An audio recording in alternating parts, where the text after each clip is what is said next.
go. Hi guys, welcome back to the channel. We are once again in the car, so that means we are about to do a review of a film. Unfortunately, because we have been on an insane, weird, odd schedule and travel for the last 2 weeks, it's a little bit different. We did not see the movie on Friday together, and as a result, we have watched it at 2 separate times, but we have gotten together, gotten in the car to give you a review of a movie. And that movie this week is the global phenomenon, I assume it's going to be global, but at least national phenomenon, known as Across the Spiderverse, the second Spiderverse film. So without further ado, GJ, 1 to 10. Okay, so this one is a little harder for me now. So you saw it.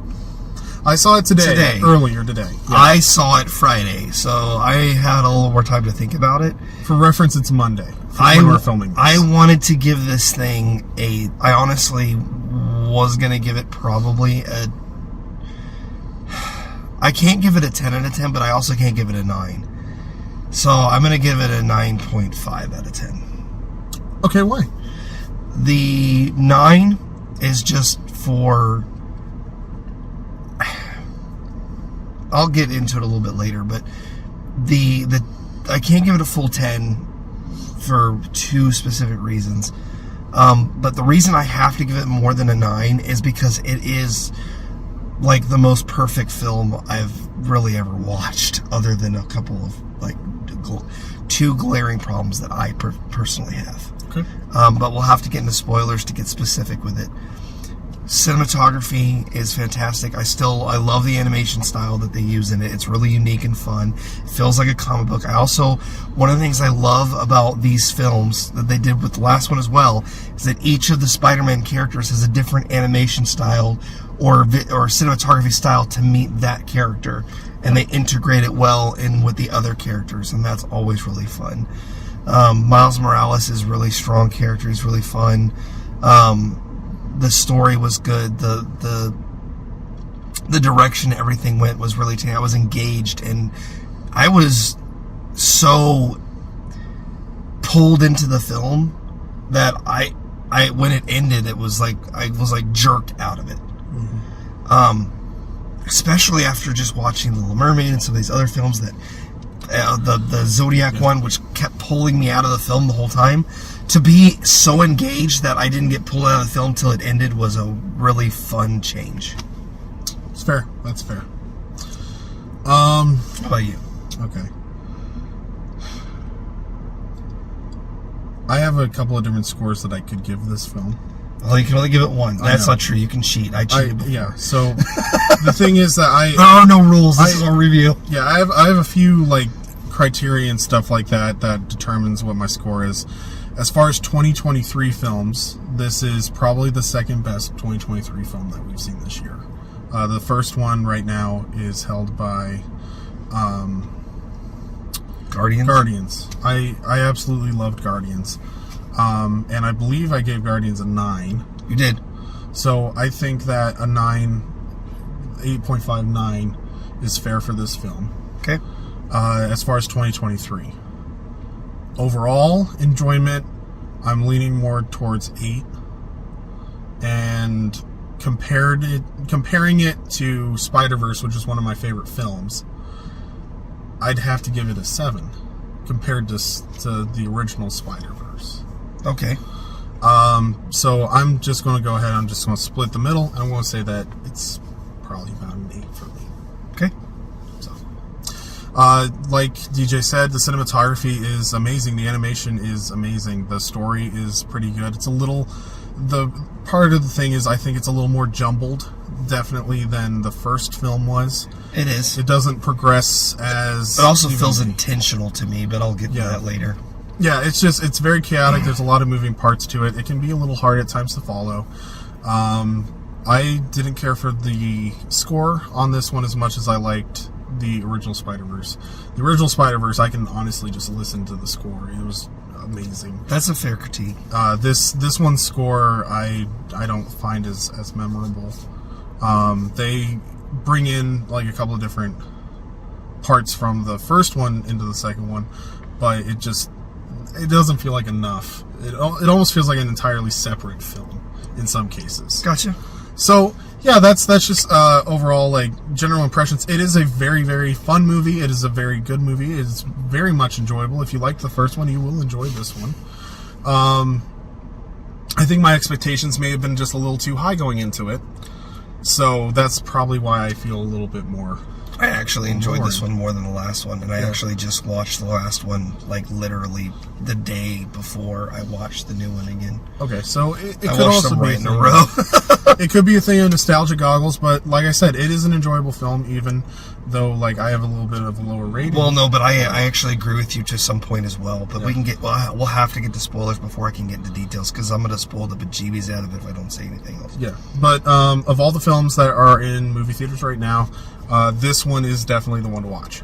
And I think it benefits from the movie theater experience with the superior sound. It really does. Good picture. There's a lot of stuff on the screen too, so having the bigger screen, being able to pick up all the little things is difficult still because they're so quick, but you can pick up on them better. And that actually, I plan to watch this again when it comes to streaming, just because there's some stuff I want to like just really enjoy, or a second time. Yeah. Okay, so spoilers? Yeah, spoilers. Spoilers! Spoils. Okay. Spoils of wars. Let's see, where to start. One of the things that I didn't really care for in this film is they had a lot of little blurbs. Some of them were a little too quick. You couldn't read them. And I'm sure that they would have been hilarious and it would have hit better if it wasn't as like, boom, and then gone. Okay, I was gonna say that was so the two complaints that I had were the blurb things were too quick. They would have really long ones. Yeah. And it's up there for about 3 seconds. But the problem is I couldn't read them quickly enough, and they would pop in different spots. It was really clever, really fun, but they weren't up there long enough. My other major complaint is that it did the whole to be continued right when it was getting really good. Yes. Okay. This is part 1 of part 2. Part 1 of 2. It doesn't bother me that it's part 1 of 2. It bothers me that I was so invested in the story and I got yanked out of it, and I felt it. I felt it culminating, and I'm like, okay, there's a lot of plot points that are not resolved, and it feels like they're wrapping up, and I'm like, why are they wrapping up? And then it's like, it's over, and I'm like, oh. For me, some of the issues that I had with it was, at points, it was overwhelming. There were points in... There's so much going on the screen. There were points where there was just so much going on the screen. There were so many different things going on, and it really kind of got overwhelming. There were parts where I just felt lost. Like, the lobby scene and stuff is really funny when they do the whole, like, they're all interacting and stuff. But sometimes when they first get in there, it is so overwhelming with how many different spider people are in there that you're looking through, hunting them down, but they're moving by so fast. They're going by so fast that they're trying to show you like the immense number. Yes, you are but completely it's just right. it's just so overwhelming. It's just that's so much the part to that take in. felt intentional. It felt like they overwhelmed the audience on purpose. They want you to feel as overwhelmed as Miles is. Yeah. That actually helped me feel immersed, because like he's confused, I'm confused. There's so much going on, I can't keep up with it. And it was, for me, it was exciting and exhilarating because I'm like trying to take it all in, but also I'm looking forward to watching it in streaming and like pausing it and looking at all the different spider people. Like it gave me like something to look forward to, but also enjoyed the moment. It just was one of those things where it gets, they have so many different characters, and you want to. It's you hard want to to know focus. more about them, and it's really hard to focus. It's really hard to catch on to all the little things that they're doing, and they're leaning into some of the tropes that they established in the last film, while also like making fun of the fact that they did the trope. You know, where they do all the they do a little bit. Although I think this movie actually would have benefited if they just leaned in and were like, we created the trope. Like, I wish that they had introduced more the Indian Spider-Man, because they introduced his world. He got the little comic book intro that was kind of fun. Oh wait, no, he did. They run into another one. Spider-Punk didn't have it as much. He got his little thing. He was hilarious. He was funny. The Indian Spider-Man got his. Yeah. They didn't give one to the motorcycle riding girl. She didn't get a comic book intro. That's true. They didn't actually intro her at all, really. No, she didn't get one, and neither did O'Hare. Oh, yeah. Miguel. They didn't give one for Spider-Man 29, which is kind of a... I think I know why they didn't. Because they needed to kind of keep it a little to the chest because they needed to put him in there. But Spider-Man 2099 is one of my favorite Spider-Man characters. He's very interesting. He's a very darker character in the comics than some of the other Spider-Man. And they go on that. They just don't... Yeah, they didn't give him the cool intro. What did you think of Miguel being the villain? Like, the villain being, like, the spider people? I mean... Did it feel forced or did it feel natural? A little bit of both. To me, it felt really natural until it didn't. There were these moments where it's like, oh, this is interesting, and it's like, bad guy. And you're like, whoa, what? And then it feels natural, and then bad guy. Well, and the other thing is that Peter B. Parker is slightly different than a lot of the other Peters. But Peter Parker is not Miguel O'Hara. And he wouldn't have gone along with Miguel O'Hara's plan.